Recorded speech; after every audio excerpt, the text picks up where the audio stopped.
जय गुरु जी। गुरु जी की प्यारी संगत, गुरु जी का आश्रम जूम सत्संग में आप सबका बहुत बहुत स्वागत है।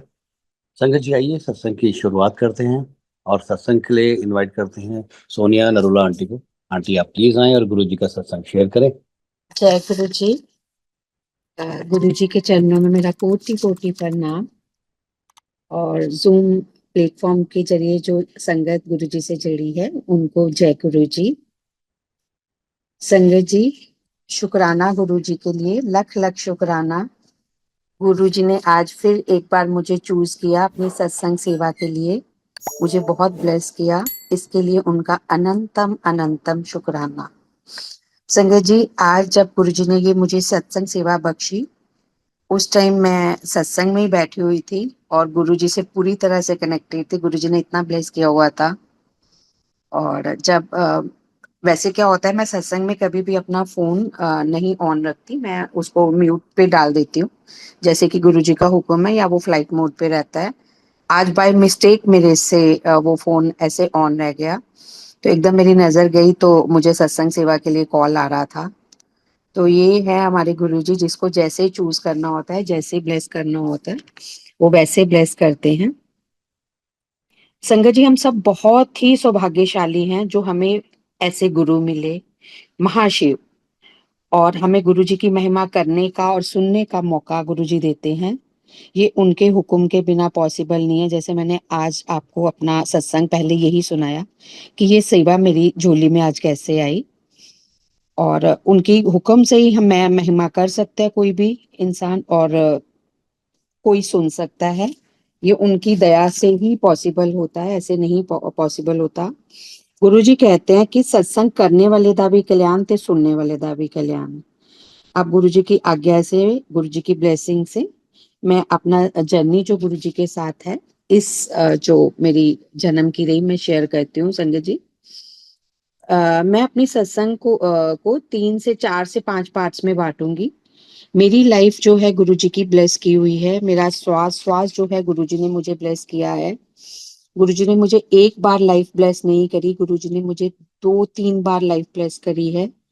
और मेरा श्वास श्वास जो मेरा रोम रोम है, गुरुजी का कर्जदार है। उसके लिए मैं जितना भी शुक्राना करूं गुरुजी का कम है।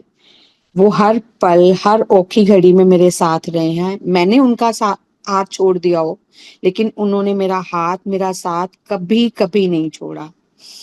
अब मैं अपना सत्संग स्टार्ट करती हूँ संगत जी। इसके लिए मुझे 1992 से मैं अपनी बात करूंगी।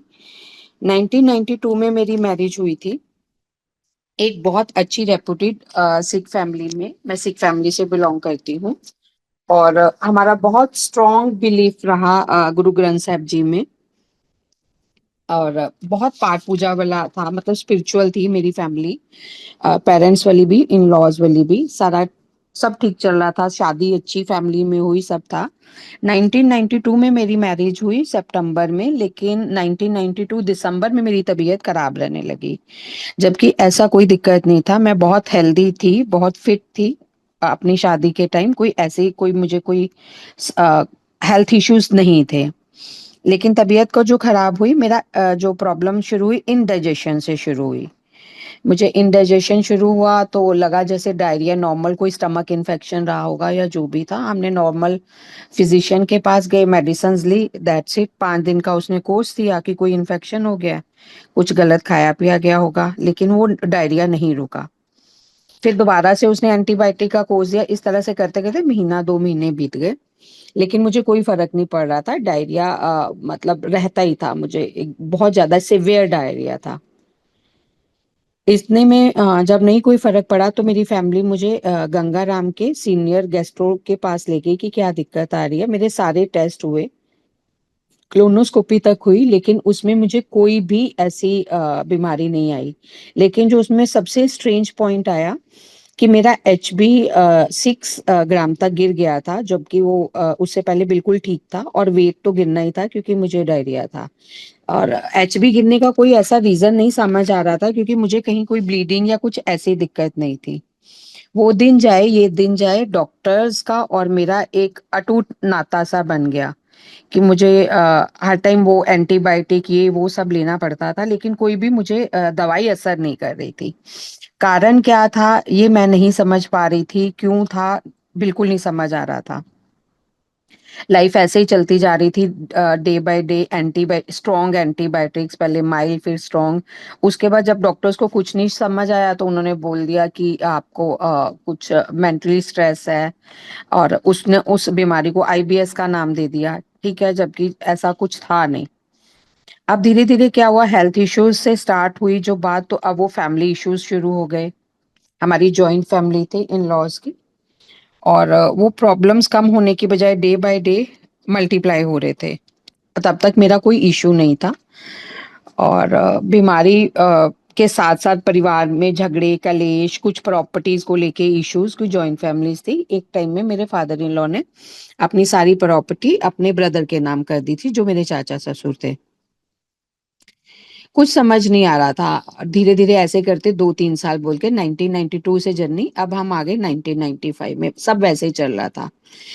और बाबा जी ने मुझे एक बेबी बॉय से ब्लेस किया, लेकिन उसी कंडीशंस में मैंने उस साल ना मेरी कंडीशन में कोई सुधार हुआ, प्रेगनेंसी में मुझे कोई सुधार नहीं हुआ, उसी में मुझे एक बेबी बॉय से एक इस यूनिवर्स ने ब्लेस किया। तब तक गुरु जी के साथ मैंने, मतलब जन्मों जन्मों से तो हम गुरु जी के साथ जुड़े हुए हैं, लेकिन इस जन्म में मैं अभी गुरु जी के पास नहीं पहुंची थी। और 1996 में I was blessed with baby girl.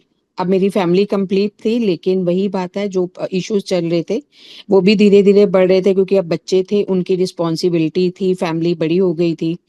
एक तरफ से हेल्थ इश्यूज, ऊपर से फिर जैसे मैंने आपको बोला अब परिवार के लड़ाई झगड़े ये वो सब ऐसे ही चलता जा रहा था। उसके ऊपर ये हुआ कि 33 की एज में मेरे अंकल को हार्ट स्ट्रोक हुआ। लेकिन बड़ी मेहर हुई ऊपर वाले की कि उनको वो सरवाइव कर गए, और कुछ लाइफ थ्रेटनिंग नहीं हुआ। वो भी ऊपर वाले की बड़ी दया रही, या को मैं गुरु जी की बड़ी दया रही, जबकि मैं तब तक उनसे मिली नहीं थी। उनको सुबह के टाइम जैसे जो पेन स्टार्ट हुआ, शोल्डर से पेन स्टार्ट हुआ, तो मेरी फैमिली कहती थी ये मस्कुलर पेन है। पता नहीं मुझे क्या आया, मैंने उनको गाड़ी में डाला और सीधा महाराजा अग्रसेन हॉस्पिटल हमारे नियर बाय था, मैं वहां ले गई। और डॉक्टर्स ने बड़ा कहा कि आप बहुत टाइमली आ गए, क्योंकि यंग एज का हार्ट स्ट्रोक बहुत ज्यादा डेंजरस होता है। तो उनको कोई हार्ट पे कोई ऐसा नहीं आया, नुकसान नहीं आया, और वो सरवाइव कर गए और मेडिकेशन से ठीक हो गए। अब इतनी प्रॉब्लम्स के चलते चलते, फैमिली प्रॉब्लम्स और ये वो के चलते, बच्चे छोटे थे, तो मेरी एक फ्रेंड जाती थी तब गुरुजी के। तो मुझे वो 2002 या 2001 से कहना स्टार्ट हुई कि मैं गुरुजी के जाती हूँ, आप लोग चलो, आप इतने परेशान रहते हो, जैसे कि आप बताते हो कि आप इतने यंग एज है आपकी, आप इतना बीमार रहते हो, आपके अंकल भी बीमार रहते हैं, तो आप चलो। तो लेकिन मुझे यही लगता था मेरी फैमिली सर्कमस्टेंसेस मुझे अलाउ नहीं करेंगी। गुरुजी उन दिनों एम्पायर से बैठते थे, हफ्ते में 4 दिन, थर्सडे फ्राइडे सैटरडे संडे। तो रात शाम को मैं कहाँ जाऊंगी, बच्चों को कहाँ छोड़ूंगी, मेरे बच्चे कौन देखेगा, या ये वो जो भी था, शायद कार्मिक अकाउंट थोड़ा कॉम्प्लिकेटेड था। गुरुजी का बुलावा आ रहा था, लेकिन मैं जा नहीं पा रही थी। अब ऐसे ही होता था कि महीने में एक बार मैं हॉस्पिटलाइज्ड होती थी, आईसीयू में रहती थी, और अंकल और बच्चे बाहर खड़े रहते थे। और कभी अंकल होते थे और मैं और बच्चे बाहर खड़े रोते रहते थे। मतलब लाइफ का हेल लाइफ इतनी थी कि इतनी छोटी एज में बीमारियां ये वो, रोने धोने के अलावा कुछ नहीं था। वी वर, मतलब हम चारों पूरी तरह से ट्रैप थे, मैं, मेरे बच्चे और अंकल। और उससे निकलने का हमें कोई रास्ता समझ नहीं आता था। हमारी लाइफ ऐसे थी जैसे एक मकड़ी का जाला होता है, एक चीज से निकलने की कोशिश करते थे, दूसरे में फंस जाते थे, दूसरे से निकलने की कोशिश करते थे, तीसरे में फंस जाते थे। अब धीरे धीरे मेरी हालत बद से बदतर हो रही जा रही थी हेल्थ वाइज। अब मैंने स्टेरॉइड्स के इंजेक्शन अपने रेक्टम में लगाने शुरू कर दिए थे, क्योंकि डॉक्टर्स को कुछ नहीं समझ आता था, वो जैसे समझ आता था वो इलाज कर देते थे। इन बिटवीन मेरी दोबारा कोलोनोस्कोपी हुई, तो अब उसमें जो डायग्नोसिस आया, अल्सरेटिव कोलाइटिस का आया। और ये एक बहुत इंटेस्टाइन्स की बहुत क्रुशियल, बहुत कॉम्प्लिकेटेड सी डिजीज इलनेस है, जो बंदे की लाइफ को शायद पूरी तरह से हेल कर देती है। खाना पीना कुछ पचता नहीं है, कुछ नहीं, और हेल्थ आपकी अननेसेसरी सफर करती रहती है, और जितनी मर्जी मेडिकेशंस ले जाओ सब बेकार ही रहती है। इन बिटवीन वो आंटी फिर कहती थी इतने बीमार हो, चलो चलो गुरुजी के चलो, लेकिन मैं नहीं समझ पा रही थी। अब हालत बद से बदतर हो गई थी, डॉक्टर्स की तरफ से जवाब था, कोई दवाइयां लग नहीं रही थी। 1992 से चलते चलते अब हम 2002 तक आके 10 साल कोई दवाई नहीं लगती थी। इन बिटवीन दो बच्चे भी हैं, परिवार भी है, लेकिन कोई भी रास्ता नजर नहीं आता था। लेकिन मेरी मदर मेरे लिए दिन रात अरदास करती थी कि इसके बच्चे बहुत छोटे हैं, बाबा जी इसको लाइफ ब्लेस करो। तो एक दिन वो आंटी बहुत ही जबरदस्ती से, जैसे उस दिन पूर्णमासी का दिन था, गुरु जी का सत्संग डे था, हम लोग गुरुद्वारे से वापस आए तो वो रास्ते में मिल गए, तो वो हमें जबरदस्ती गुरु जी के लेके गए। जब मैंने गुरुजी के चरणों में प्रणाम करके एम्पायर स्टेट, उस दिन गुरुजी बैठे थे, थर्सडे का दिन था, आई थिंक सो 2003 की बात है। वो मेरी लाइफ का सबसे ब्लेस्ड डे था, जिस दिन मैंने अपने महाशिव को, अपने भगवान को, अपने रब को अपनी आंखों के सामने देखा। जब मैंने गुरुजी को मत्था टेका, मैंने ऊपर सिर किया, तो ऐसे उनका तेज था मुख पे, इतना तेज था, इतना तेज था कि उसके सामने सूर्य की रोशनी भी कम थी। मतलब मैं गुरुजी की तरफ देख नहीं पाई और मेरी एकदम आंखें बंद हो गई, इतना तेज, इतना डिवाइन ऑरा। बहुत बहुत अच्छा लगा वहां, मतलब पैर रखते ही एम्पायर स्टेट में मुझे ऐसे लगा कि मैं शायद स्वर्ग, ये दुनिया का पार्ट ही नहीं है, स्वर्ग था बिल्कुल। इतना डिवाइन ऑरा, इतनी पॉजिटिव वाइब्स कि मुझे लगा कि बस यही जगह थी शायद जिसकी मेरी सोल को इतने सालों से एक तलाश थी। मैं इसी की जरूरत थी मुझे। हम बैठे, वहां पर भाई जगा हरबंस सिंह जगाधरी वालों का शब्द लगा हुआ था, मेरा वालिया साइया रखी चरना दे कोल। मेरी आंखें बंद, मुझे नहीं पता मेरी आंखों से इतने आंसू, इतने आंसू, गुरुजी ने मेरी क्या ब्लॉकेजेस क्लियर करी। मतलब डर के मारे मैं रो नहीं पा रही थी, लेकिन मेरी आंखों से आंसू भी नहीं बंद हो रहे थे। इतने में मेरे पास चाय प्रसाद आया। मैंने चाय प्रसाद का एक एक सिप मैं फील कर रही हूँ कि वो जैसे कि कुछ मेरे अंदर काट रहा है, मतलब काट रहा है इन द सेंस मेरे दुख काट रहा है, मेरे कलेश काट रहा है। मैं उस सिप, उसके बूंद बूंद मेरे शरीर में कहाँ कहाँ जा रही है मुझे सब समझ आ रहा था। बिल्कुल अमृत। चाय प्रसाद मैंने बंद आंखों में लिया, साथ में आंसू जाते जा रहे हैं, मैं चाय प्रसाद लेती जा रही हूँ। इतने में सत्संग समाप्ति हुई, फिर लंगर प्रसाद आया। बिल्कुल आंखें खोलने का भी नहीं मन हो रहा था। लंगर प्रसाद में संगत जी था, मुझे अभी तक बिल्कुल क्लियर ध्यान में है। बहुत सारा रेड मिर्ची का अचार और खीर प्रसाद, बड़ा अच्छा अरोमा आ रहा था, दाल प्रसाद, सब्जी प्रसाद और चपाती प्रसाद। 4 लोग हम आसपास बैठे थे, मेरे साथ मेरी जो प्लेट थी उसमें वो आंटी भी की भी बारी आ गई, साथ में ही हम लोग लंगर मिला हमको, जो मुझे गुरुजी के लेके गई थी। मेरे को एक बार तो देखने को दिल किया कि मैं ये 1 मिनट से अंदर पहले सारी अपना प्रसाद फिनिश कर दूं। दूसरे पल मुझे मेरी बीमारी याद आई कि मैं तो इतने सालों से कुछ नहीं खा रही, आज 10 साल हो गए, मैंने तो सिर्फ चावल का, दाल का पानी पिया है, बॉइल्ड वेजिटेबल्स खाई है, मैं ये कैसे खा सकती हूँ? मैंने खाई तो मेरी तबीयत खराब हो जाएगी और फिर मुझे हॉस्पिटल एडमिट होना पड़ेगा, और तो मेरे फैमिली कौन देखेगा? मैंने भरी आंखों से उसकी तरफ देखा और सिर हिला दिया कि मैं ये नहीं खा पाऊंगी, सॉरी, मैं ये नहीं खा पाऊंगी। उन्होंने मुझे धीरे से बोला, खा ले तेरी दवाई हैगी है। फिर मैंने लाचार नजरों से गुरुजी की, बड़ी हेल्पलेस होके मैंने गुरुजी की तरफ देखा कि मैं क्या करूं। तो मैंने देखा कि गुरुजी मेरी तरफ ही देख रहे थे, और एकदम से मैं उनका, फिर वो तेज से मैं नहीं, वो फेस नहीं कर पाई उस चीज को, और मैंने सिर झुकाया और वाहेगुरु करते, जय गुरु जी करते मैंने लंगर प्रसाद करना शुरू कर दिया। जैसे ही मैं लंगर प्रसाद कर रही थी, फिर मेरे साथ वही हुआ, मुझे ऐसे लग रहा है कोई मेरे उस, मतलब ऐसी चीज मेरे अंदर जा रही है जो मेरी सोल को हील कर रही है, मुझे फिजिकली हील कर रही है, इमोशनली हील कर रही है, कुछ हीलिंग प्रोसेस मेरे अंदर स्टार्ट हो जाता था। और खीर प्रसाद, मतलब लैक्टोज वाले प्रोडक्ट्स तो मुझे वैसे ही मना थे, मींस मिल्क प्रोडक्ट्स मुझे स्ट्रिक्टली मना थे। जब खीर प्रसाद की बारी आई, मैंने अपना खीर प्रसाद भी जो मेरा हिस्से का था मैंने प्रॉपर खाया। तो मुझे लग रहा था मैं I am heeled, I am blessed, अब जो होगा दिख ही जाएगी। मैंने गुरुजी के से आज्ञा ली। जो मेरे फ्रेंड साथ गए थे उन्होंने मुझे गुरुजी से इस तरह से इंट्रोड्यूस कराया, गुरुजी मेरी फ्रेंड।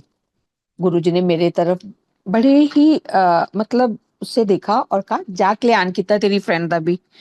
और वो जो मुझे लेके गए, वो शी वाज सो सरप्राइज्ड कि गुरुजी इतनी जल्दी कल्याण किया वर्ड रेयर यूज करते थे, मतलब इतनी जल्दी फर्स्ट विजिट में तेरे को इतना बड़ी ब्लेसिंग्स कहाँ से मिल गई। लेकिन आई वॉज सो हैप्पी जब मैं वहां से वापस आई, तो मुझे लग रहा था कि आई एम थॉरली चेंज्ड।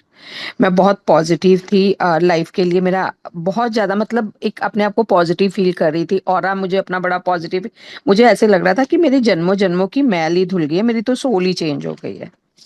वो मेरी गुरुजी से फर्स्ट मीटिंग थी जब गुरुजी ने मुझे फर्स्ट टाइम ब्लेस किया। अब हमने ये किया कि मुझे थोड़ा फर्क लगा। अभी भी हम जॉइंट फैमिली में ही थे, बच्चे मेरे छोटे थे। संगत जी वो फैमिली थोड़ी कंजर्वेटिव थी, वहां से निकलना गुरुजी के लिए मुश्किल होता था, लेकिन हम वीक में हमने एक दिन बना लिया, हम हर रोज जाते थे। मजे की बात है, जब हम नॉर्मल दिन में कहीं छोटी सी भी जगह जाते थे तो हमें अपने बड़ों की एक परमिशन लेनी पड़ती है कि हम यहाँ चले जाएं या ऐसे कर ले या वैसे कर ले। लेकिन गुरुजी के ज्यादा टाइम हम जब निकलते थे ना तो कोई हमसे पूछता था तुम कहाँ जा रहे हो, और ना ही हम बताते थे। या तो लगता था, मुझे लगता था उनको पता ही नहीं चलता, सबके सामने निकल के जाते थे। लेकिन ना कोई पूछता था, ना कोई गुरु, सिर्फ गुरु जी के लिए। और ना ही हम बताते तो कहाँ जा रहे हैं तो वो हमें जाने नहीं देते, क्योंकि उनको लगता था कि कहाँ इधर उधर भटक रहे हो, आप लोगों ने नहीं जाना। गुरु जी ने इस तरह से मुझे कर दिया कि किसी को शायद पता ही ना चला हो या जो भी था। गुरु जी ने बहुत पॉजिटिव वे में मुझे बुलाना शुरू कर दिया और हम जाते थे हफ्ते में एक बार। धीरे धीरे मेरी लाइफ में बहुत पॉजिटिव चेंजेस आए। सबसे पहले तो मुझे हेल्थ गुरुजी ने ब्लेस करी, लाइफ ब्लेस करी, जो कि डॉक्टर्स की तरफ से बिल्कुल एक तरफ से भी मना था कि इसका अब कुछ नहीं हो सकता, इतनी इतनी स्ट्रॉन्ग मेडिसिन इसको असर नहीं कर सकती, अब ये हमारे से परे की बात है। दूसरा, जो प्रॉपर्टी मैंने आपको पहले ही बताया कि काफी साल पहले मेरे फादर इन लॉ ने अपने ब्रदर के नाम कर दी थी, उसकी बहुत ज्यादा कंट्रोवर्सीज थी, फैमिली में कलेश थे। सारा परिवारों की मतलब सालों से मीटिंग्स बैठती थी उसके लिए कि कैसे करना है कैसे करना है, लेकिन उसका कोई सोल्यूशन नहीं निकलता था। लेकिन गुरुजी के जाने के बाद ना तो कभी मैंने गुरुजी को कुछ बताया, ना गुरुजी ने कभी हमसे कुछ पूछा। बस कभी कभी गुरुजी ये जरूर पूछते थे, मैं मत्था टेक के जैसे ही सिर उठाते थे, कित्थों आई तू? मैं कह देती थी गुरुजी तिलक नगर से। कहते जा फिर। बस। और वो प्रॉपर्टी का सोल्यूशन कैसे निकल गया किसी को नहीं पता चला। जब वो सोल्यूशन निकला, कोई फैमिली मीट नहीं हुई, कुछ नहीं। बड़े आराम से जो हमारा हिस्सा बनता था, मेरे हस्बैंड के चाचा जी ने वो हमारे नाम कर दिया। बहुत ज्यादा मतलब मिरेकल, बहुत बड़ा मिरेकल था हमारी लाइफ का कि ये कैसे हो सकता है। ना तो हमने गुरुजी को बताया, ना गुरुजी ने पूछा, और उन्होंने वो कर दिया। उसके बाद कुछ और फैमिली की थी इश्यूज, उसके लिए गुरुजी ने मुझे 2 बार पूछा, तू कित्थों आई? मैंने कहा गुरुजी तिलक नगर तो। फिर एक दिन मुझे बड़ी मौज में बैठे थे, कहते तिलक नगर तो आई तो फिर तिलक लगाना इत्थे की कर दी भई है। मैं बड़ी खुश की गुरुजी ने आज मेरे से फिर बात करी है। 2006 में, जैसे मैंने बताया कि 2003 में मैं पहले, 2006 में गुरुजी ने मुझे सुभाष नगर में एक घर ब्लेस किया, जिसमें मैं, अंकल और बच्चे आ गए। बाकी हमारी फैमिली वहीं पर थी दूसरे घर में। यहाँ मैंने एक गुरुजी का छोटा मंदिर बनाया। अब मेरी हेल्थ पहले से बहुत 1000 टाइम्स बेटर थी। ऑलमोस्ट मेरी मेडिसिन बहुत कम हो गई थी, अब मैं होम्योपैथिक पे ही थी। धीरे धीरे वो भी मैं कभी लेती थी कभी नहीं लेती थी। अपनी बच्चों की स्कूलिंग अच्छी चल रही थी, दोनों बच्चों का एडमिशन बच्चों ने, गुरुजी ने बहुत अच्छे स्कूल्स में करा दिया था। लाइफ बहुत अच्छी चल रही थी। अब यही होता था, अंकल शॉप पे चले जाते थे, बच्चे स्कूल चले जाते थे, तो मैं अपने घर में जो मंदिर बनाया हुआ था गुरुजी का, उसमें घंटों गुरुजी से बातें करती थी, अपनी मेडिटेशन करती थी। जो शब्द गुरुजी के यहाँ हम जाते थे, जो शब्द चलते थे, तो मैं वो उनकी तब सीरीज आती थी, सीडी चला के घंटों सुनती रहती थी। उन दिनों गुरुजी के यहाँ शब्द बहुत चलता था, तुम करो दया मेरे साईं।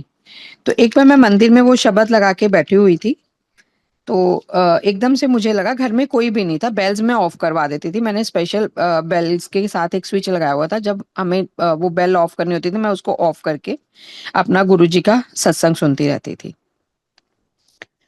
बेल्स ऑफ थी, घर में कोई नहीं था मेरे सिवा, तो मुझे ऐसे लगा कि मंदिर में कोई मतलब हलचल सी हुई, जैसे मंदिर में मेरे अलावा कोई और भी है। और लेकिन मैं नहीं डिफाइन कर पाई, शब्द वही चल रहा था, तुम करो दया मेरे साईं। तो उसके बाद मैं उठी शाम को, उस दिन हमने एम्पायर स्टेट्स नहीं जाना था, और लेकिन उस दिन अंकल का फोन आ गया कि आज गुरुजी के जाना है। मैंने कहा हाँ बिल्कुल जाना है। तब हम बहुत टाइम पे 5:30 पौने 6 का टाइम था, एम्पायर स्टेट्स पहुंच गए। गुरुजी किचन के बाहर एक कंसोल था, उस पे बैठे हुए थे अपने कैजुअल ड्रेस में, ट्राउजर्स था और टी शर्ट था, और संगत नीचे बैठी थी। गुरुजी नॉर्मल उनसे बातें कर रहे थे। तो मैंने एकदम गुरुजी की तरफ देखा स्माइल में, तो वो मैंने देखा मेरी तरफ देख रहे थे और बड़ी सरकास्टिक टोन में एक स्माइल पास कर रहे थे। तो मैं जैसे कहता, मैं गुरुजी के तरफ नहीं देख पाती थी, उनको देखते ही मेरी आंखें एकदम बंद हो जाती थी। तो एकदम मैंने आंखें बंद करी, तो मैंने समझ गया कि आज जो दोपहर में मेरे साथ जो मैं फील कर रही थी कोई और, तो वो मेरे गुरुजी थे। मैंने गुरुजी का लाख लाख शुक्राना किया कि उस दिन गुरुजी हमारे ओमनी प्रेजेंट है, सारे ही जानते हैं।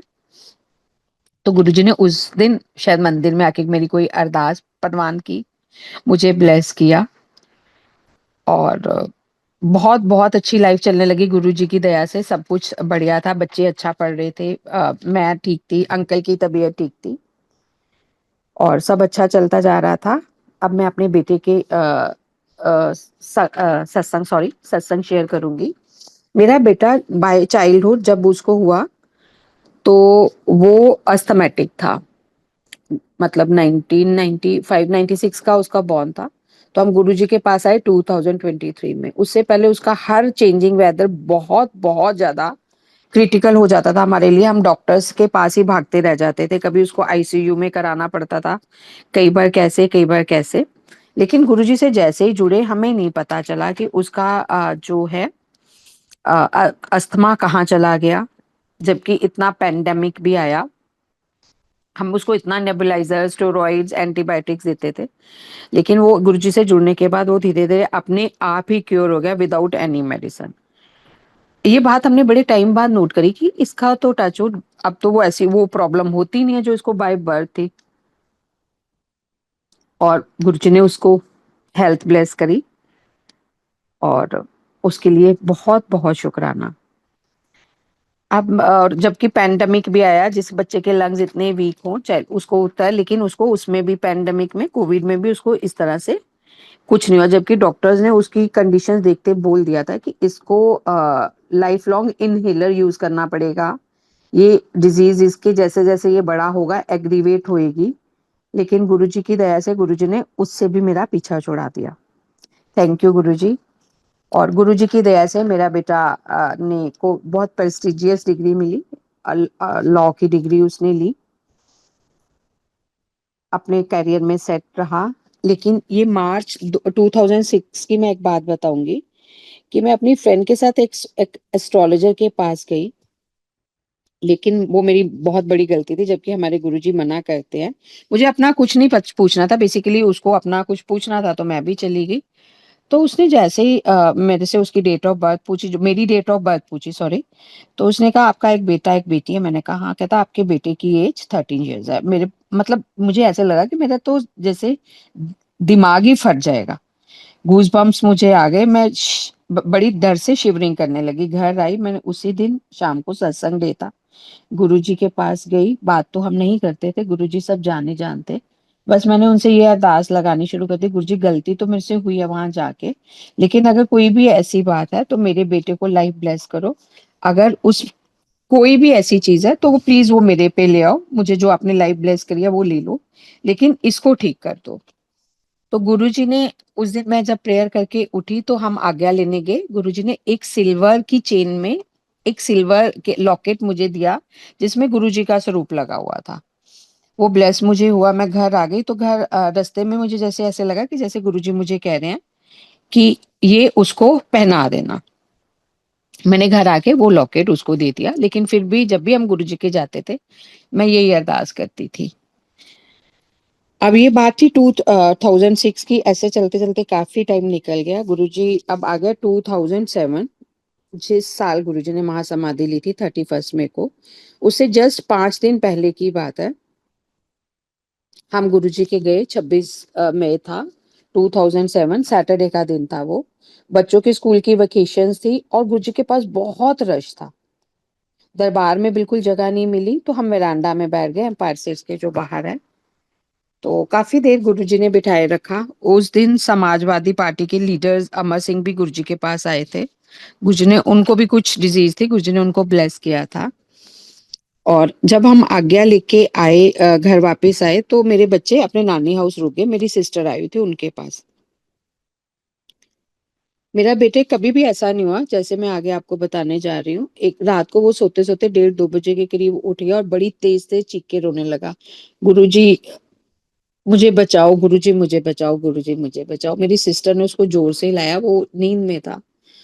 उसको पानी वानी पिलाया, क्या हुआ, कहता मुझे अभी एक घोष घोष मतलब जम लेने आए थे मासी, और गुरु जी ने मुझे बचा लिया। उसने कहा पानी पी, काम हो, मुझे बता हुआ क्या। वो कहता है कि मैं सो रहा था, तो सोते सोते मुझे ना किसी ने मेरी सोल को मेरे अंदर से निकाल लिया, मैं अपनी बॉडी को देख रहा हूँ। और वो जैसे ही मेरी सोल को लेके दरवाजे के पास पहुंचे रूम के, उसने दरवाजा खोला, तो बाहर गुरुजी खड़े थे रेड चोले में। रेड चोले से उसका मतलब है पीचिस चोला, और मतलब ऑरेंज से कलर का चोला था। और गुरुजी उस चोले में खड़े थे। उन्होंने मेरी सोल को उसके हाथ से लिया, मेरी बॉडी में डाला। मैं देख रहा हूँ कि मेरी बॉडी ऐसे ही लेटी हुई है। मुझे खड़ा किया और मेरी जगह खुद लेट गए। हमें सोचे शायद आज गुरुजी के आए, गुरुजी से आए हैं। बहुत ज्यादा रश था, इसने कोई डील देखा है। सॉरी संगत जी, इसने कोई शायद सपना देखा, उसने उसको थोड़ा पैम्पर करके सुला दिया। दूसरे दिन मुझे भी बताया, लेकिन मैं समझ नहीं पाई कि गुरुजी ने वो क्या महिमा करी। 5 दिन बाद थर्सडे को हमें बड़े मंदिर से फोन आता है कि गुरुजी ने इस तरह से महासमाधि ले ली है। आज अमृत वेले सारी संगत, आप लोग वहां पहुंचो बड़े मंदिर में। ऐसे लगा कि जैसे परले ही आ गई है, सब कुछ खत्म। गए, मेरा बेटा भी साथ गया था। जैसे ही हमने गुरुजी की फिजिकली फॉर्म में अंतिम दर्शन करे, मेरा बेटा बहुत जोर जोर से, मतलब उसको संभालना ही मुश्किल हो गया, इतनी जोर जोर से वो रोने लग गया, क्राई शाउट करने लग गया कि गुरुजी इसी चोले में मुझे सैटरडे को जो मैंने ड्रीम देखा था, मुझे वचन दिए थे। वो मेरे लिए अनबिलीवेबल भी था, स्केरी भी था, और बहुत ज्यादा मतलब दुख देने वाला भी था कि ये गुरुजी की क्या महिमा थी। मैंने कितने साल ये सत्संग किसी से भी शेयर नहीं करा। मैं इतना ज्यादा परेशान हो गई थी कि मैं ये सत्संग शेयर कर ही नहीं पाती थी। लेकिन जैसे जैसे गुरुजी ने धीरे धीरे मत बुद्धि बख्शी, तो मैंने ये सत्संग शेयर करना शुरू कर दिया। थैंक यू गुरुजी, आपकी हर ब्लेसिंग्स के लिए। हम नित नित गलतियां करते हैं, आप रोज बख्शते हो, हम रोज नई नई गलतियां करते हैं गुरुजी। और अब मैं अपनी डॉटर के सत्संग कुछ शेयर करूंगी। मेरी डॉटर जब 12th में थी, 2011 या 12 की बात है, 13 की बात है, सॉरी 2013 की बात है। तो बोर्ड एग्जाम से उसके, लेकिन उसको प्री बोर्ड से पहले उसको डेंगू हो गया, और काफी ज्यादा सिवियर था वो। पहले मुझे, हमें एक्चुअली उसको टेस्ट में आया नहीं, तो हम पकड़ नहीं सके। जब वो बहुत ज्यादा बढ़ गया, उसके प्लेटलेट्स 15,000 के करीब ही रह गए थे, तो हमने उसको BBLK में एडमिट कराया। उसका बुखार ही नहीं उतर रहा था। मेरे ब्रदर और मेरा बेटा गुरुजी से उसके लिए ब्लेसिंग्स लेने गए, बड़े मंदिर गए। तो उनको सेवादार से एक मतलब प्रसाद कुछ मिला बिटिया के लिए, तो वो लेके वापस आ रहे थे। पार्किंग में वो जैसे ही गाड़ी में बैठे, तो एक आंटी उनके पास आए, कहते आपने कहाँ जाना है। मेरे ब्रदर ने बोला मैंने BLK जाना है, राजेंद्र प्लेस, वहां मेरी नीज एडमिट है हॉस्पिटल में। वो कहते मैंने भी वहीं जाना है, आप मुझे उतार दोगे। मेरे ब्रदर ने कहा हाँ जी बैठिए, उतार देंगे। तो रास्ते में वो सारे आप गुरुजी की महिमा का गुणगान करते रहे, तो इसका बिटिया का बुखार नहीं उतर रहा था, तो मुझे एक थर्मामीटर चाहिए था। इन बिटवीन मैंने ब्रदर को कॉल करा कि उसका ना फीवर नहीं उतर रहा, आप एक थर्मामीटर लेते आइएगा। वो आंटी को सुन रहे थे सारी कॉन्वर्सेशन हमारी, तो उन्होंने कहा क्या हुआ? वो कहते इनको ना एक थर्मामीटर चाहिए, बार बार वो नर्स को बुलाना पड़ता है टेम्परेचर चेक करने के लिए। तो वो कहते आप इतने में बीएलके के वो बाहर पहुंच गए, तो वो आंटी कहती मेरी तो ये इसकी शॉप ही है केमिस्ट की, मैं अभी मंगवा देती हूँ। उन्होंने एक थर्मामीटर मंगवा के दिया गुरुजी के, और ब्रदर पैसे देने लगे, इतने में वो ये जा वो जा। तो जैसे ही संगत जी, ये कहने और सुनने मानने वाली बात है, उस थर्मामीटर से जैसे ही हमने फीवर चेक किया, जो प्रसाद बड़े मंदिर से आया था वो खिलाया, उसके बाद उसको फीवर नहीं हुआ। एक बात तो फीवर उतर गया, दूसरी बात उसके प्लेटलेट्स जैसे मैंने बोला बढ़ नहीं रहे थे, बहुत डाउन थे। उससे दूसरे दिन उसको प्लेटलेट्स चढ़ने थे, और उसका ब्लड सैंपल गया हुआ था दोबारा टेस्ट के लिए, और वो श्योर था कि उसको प्लेटलेट्स चढ़ेंगे ही चढ़ेंगे, काफी क्रिटिकल थी वो। तो रात को 2:30-3 बजे के करीब नर्स आती है कि आपकी वो रिपोर्ट्स आ गई हैं, प्लेटलेट्स बढ़ गए हैं, मतलब जो 15-16 हजार थे वो शायद 50,000 से अबव है। अब कल 1-2 दिन डॉक्टर्स और देखेंगे, अभी कल आपको प्लेटलेट्स नहीं चढ़ेंगे। और धीरे धीरे गुरुजी ने उसको 2 से 3-4 दिन लगे, वो रिकवर हुई और ठीक ठाक होके घर आ गई। थैंक यू गुरुजी उसके लिए। एक डॉटर का ही एक और सत्संग है जिसमें गुरुजी ने उसको बहुत बहुत उसका कल्याण किया। ये 2020 की बात है। अब मार्च में जब हमारा ये लॉकडाउन लगना था, अब 2020, अब तक वो बिटिया मेकअप आर्टिस्ट बन चुकी थी, she is now makeup artist उन दिनों में। तो उसकी एक मेकअप बुकिंग थी लखनऊ की, जिसमें उसको 17 मार्च को जाना था 2020 में। और सॉरी, 19 मार्च को उनको जाना था। तो 18 मार्च को उनको एक ईमेल आती है जिसमें ये होता है कि आपकी फ्लाइट कैंसिल हो गया। उससे पहले 17 मार्च को मैंने गुरुजी का सत्संग घर में अपना किया था, सिर्फ 4-5 फैमिली मेंबर से, क्योंकि मैं उसको मना कर रही थी कि बेटा आप मत जाओ, इस तरह से हलचल हो रही है, कुछ भी हो सकता है। क्योंकि लॉकडाउन की तब खबरें आनी शुरू हो गई थी, लेकिन बच्चा है वो अपनी कमिटमेंट से वो थी, तो वो नहीं मान रही थी। तो मैंने उसके जो टिकट्स हैं, 17 मार्च को जब मैंने सत्संग किया, गुरुजी की गद्दी के नीचे रख दी, गुरुजी जैसे आप ठीक समझो, बेटी का धन है, आप इसकी संभाल करना। 18 मार्च को हमें शाम को ईमेल मिलती है कि वो फ्लाइट्स जिसमें इसने जाना था वो कैंसिल है। तो अब 19 मार्च की फ्लाइट थी, अब वो फ्लाइट अब कैंसिल है, तो ये कैसे जाएगी?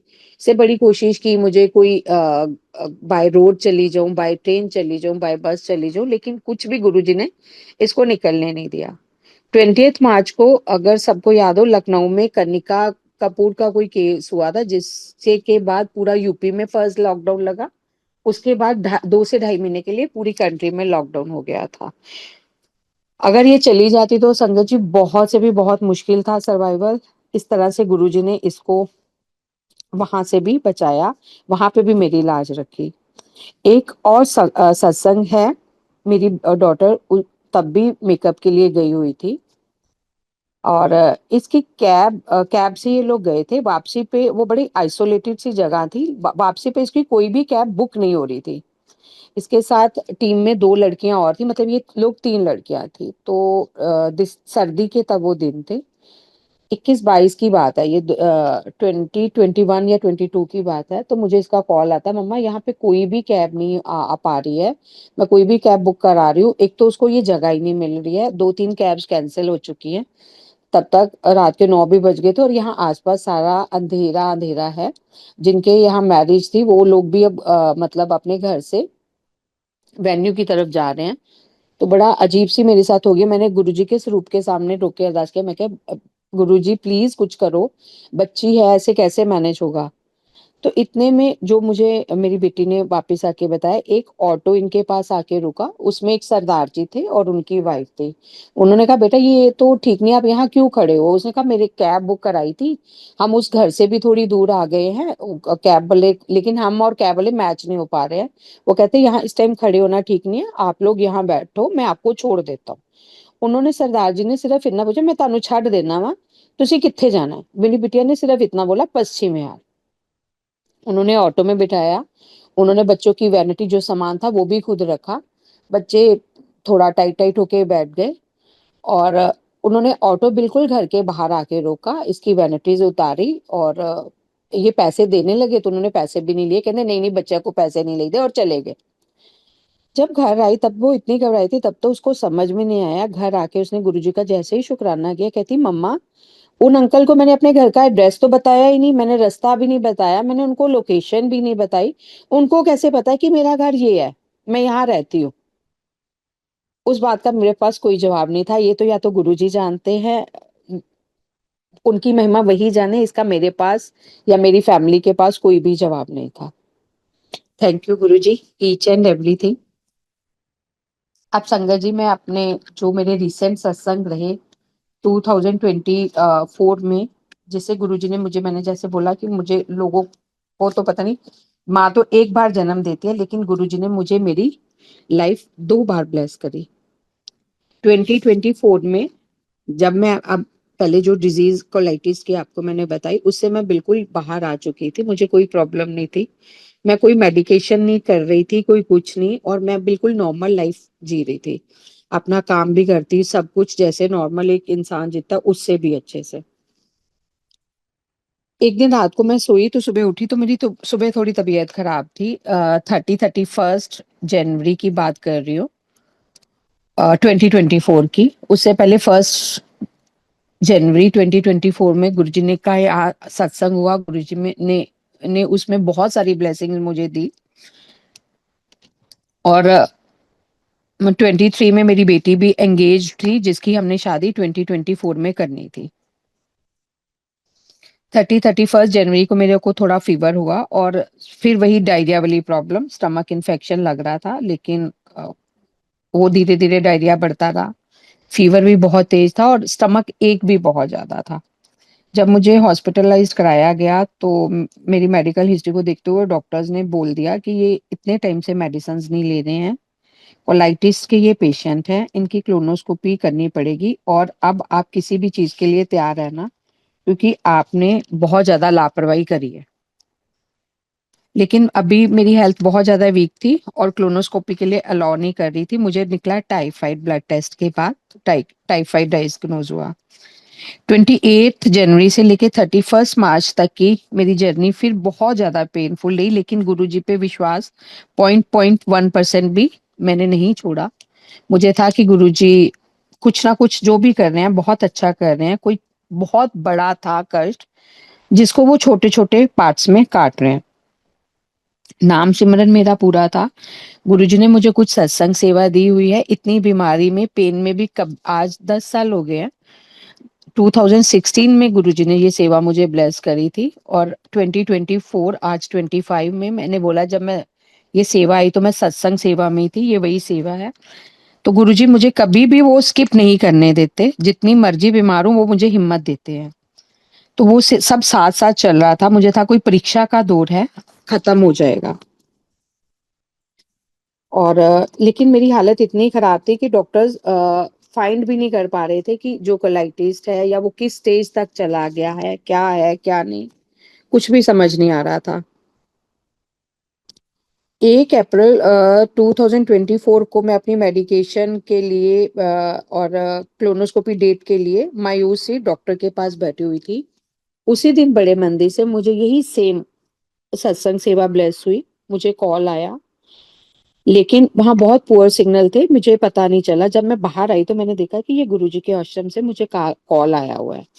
मैंने दोबारा कॉल किया तो फिर मुझे यही पता चला कि आज गुरुजी ने मुझे सत्संग सेवा ब्लेस करी है।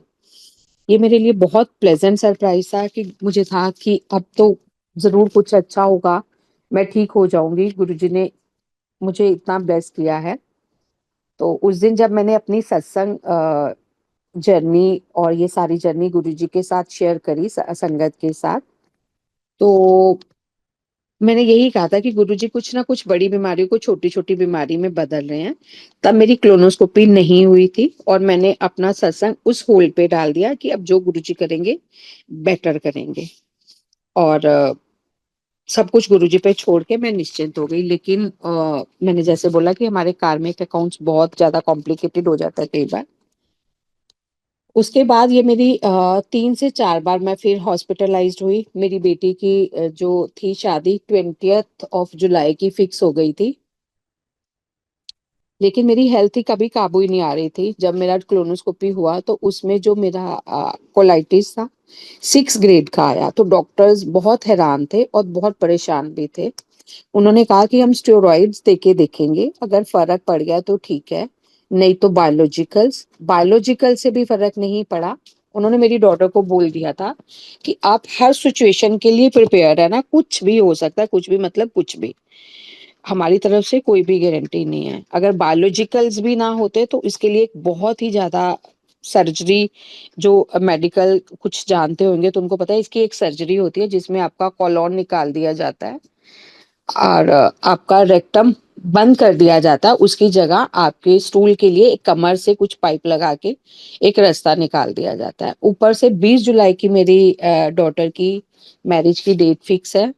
ऊपर से डॉक्टर्स ये कह रहे हैं कि अबे कुछ नहीं पता, कुछ भी हो सकता है। और मुझे था कि मुझे पता है गुरुजी कुछ भी नहीं होने देंगे। मैं बड़े शांति के साथ जो भी डॉक्टर्स इलाज कर रहे हैं करवा रही हूँ, नाम सिमरन कर रही हूँ। शादी की तैयारियां साइड बाय साइड जितनी हो सक पा रही हैं करी जा रहे हैं। और साथ ही साथ गुरुजी से ये प्रार्थना कर रही हूँ, गुरुजी बेटी का धन है, कन्यादान है, ये एक यज्ञ के समान होगा और आपको ही सब करना है, आपने ही सब, आपकी देखरेख में ही होगा। मुझे नहीं पता कैसे होगा, लेकिन जब आपने आज तक मेरी इतनी अरदास सुनी है, जब मेरे बच्चे छोटे थे तब मैं आपको कहती थी कि मुझे अपनी जिम्मेवारियां पूरी करनी है, मुझे लाइफ ब्लेस करो, तब आपने लाइफ ब्लेस करी है।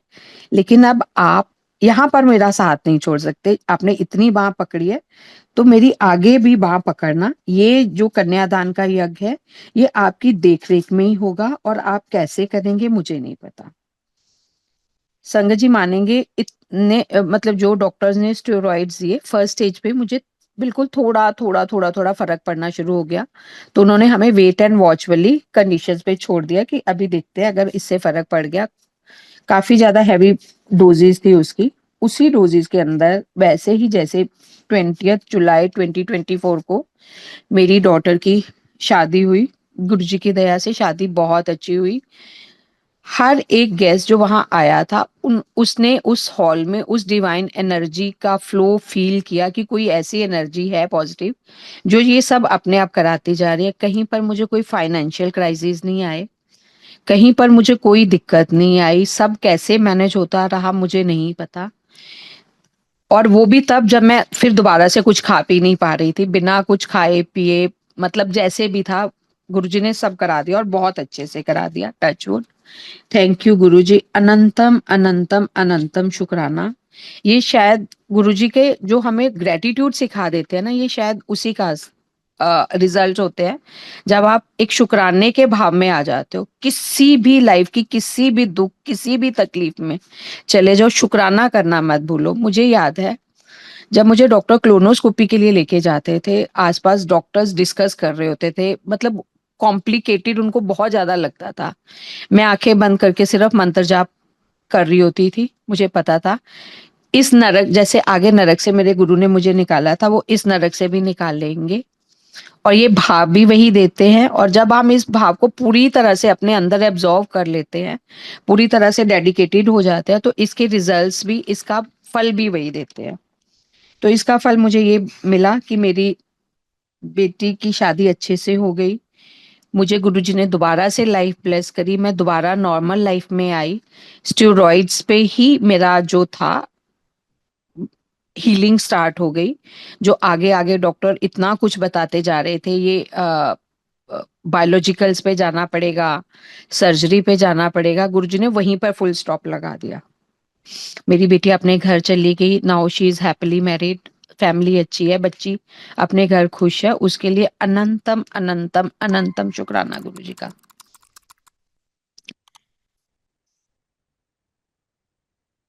उसके बाद मुझे कई लोग कहते हैं आंटी आप हर बार सत्संग करते हो कि ये कष्ट आया ये निकल गया, ये कष्ट आया ये निकल गया।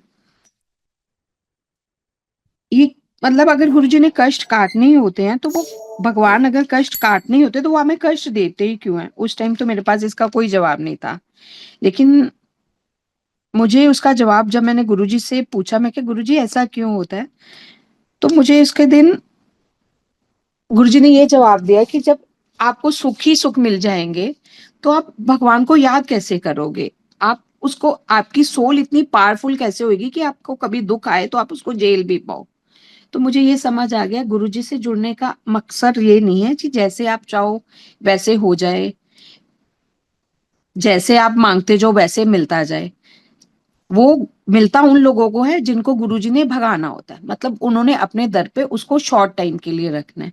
जिसको गुरुजी ने अपने दर पे परमानेंट रखना है, जिस सोल को उन्होंने अपने साथ जन्मों जन्मों तक जोड़ना है, हम उस सोल को वो आग जैसे सोने को तपा तपा के अ, जेवरात बनाए जाते हैं, उसको वो उस तरह से तपाते हैं, उसकी पूरी परीक्षा लेते हैं, उसको हर कंडीशंस को फेस करना सिखाते हैं, हर दुख सुख में उसको जीना सिखाते हैं। और जब वो देखते हैं उसका विश्वास, उसका ट्रस्ट, उसका कहीं से भी नहीं हिलता, तब वो उसको अपने साथ रखते हैं। हर सरकमस्टेंसेस को फेस करना, हर परिस्थिति का सामना कर पाना जब हमें आ जाता है, जब हमारा किसी भी सरकमस्टेंसेस में गुरुजी से विश्वास नहीं डोलता है, किसी भी जीवन में कैसी भी परिस्थिति आ जाए नहीं डोलता है, तब हम गुरुजी के चरणों में रहने के काबिल बनते हैं। नहीं तो कहते हैं ना कि जिसको गुरुजी ने देना होता है उसको देके उसकी छुट्टी कर दी जाती है, लेकिन जिसको परमानेंट रखना होता है उसके लिए परीक्षा भी कड़ी होती है और उसके लिए फल भी अच्छे होते हैं, उसके लिए ब्लेसिंग्स भी और ज्यादा होती हैं। तो मुझे गुरुजी ने ये सिखाया कि life is not a bed of roses. आप आओ, मेरे मंदिर में आओ, एक आस ले, एक मानता के साथ कि हाँ मुझे ये मिल जाए, ये मिल जाए, आप लेके चले जाओ, तो ये तो भक्ति नहीं होती ना, ये तो विश्वास नहीं होता ना। जिसने परमानेंट रहना है उसने गुरुजी के हिसाब से ही रहना है और उसने ही गुरुजी के चरणों में इस तरह से जुड़ना है जैसे गुरुजी जोड़ना चाहते हैं, ना कि जैसे कि हम चाहते हैं। तो गुरुजी, आपके चरणों में आज इतनी ही सेवा, और आप ही हमारे माता हो, आप ही हमारे पिता हो, आप ही हमारे बंधु हो, सखा हो, आप ही गुरु हो, आप ही रब हो और आप ही हमारे सब हो। मुझे पता है मेरी सत्संग सेवा में मेरे से अनंतम गलतियां हो गई होंगी, मुझे उसके लिए प्लीज आप माफ करना। हर परिस्थिति में आप हमारे साथ रहना, अपनी ब्लेसिंग्स में रखना, आपकी ब्लेसिंग से हमारी जीवन नैया चल रही है। इस हमारी इस नैया के खवैया गुरुजी आप ही हो, और प्लीज प्लीज हमें अपने चरणों में हमेशा जोड़ी रखना। हम आपकी बाजू हाथ छोड़ के भाग जाते हैं, प्लीज आप हमारा हाथ मत छोड़ना। जय गुरु जी, थैंक यू। एंड कोई भी गलती हो तो प्लीज गुरु जी माफ कीजिएगा। जय गुरु जी।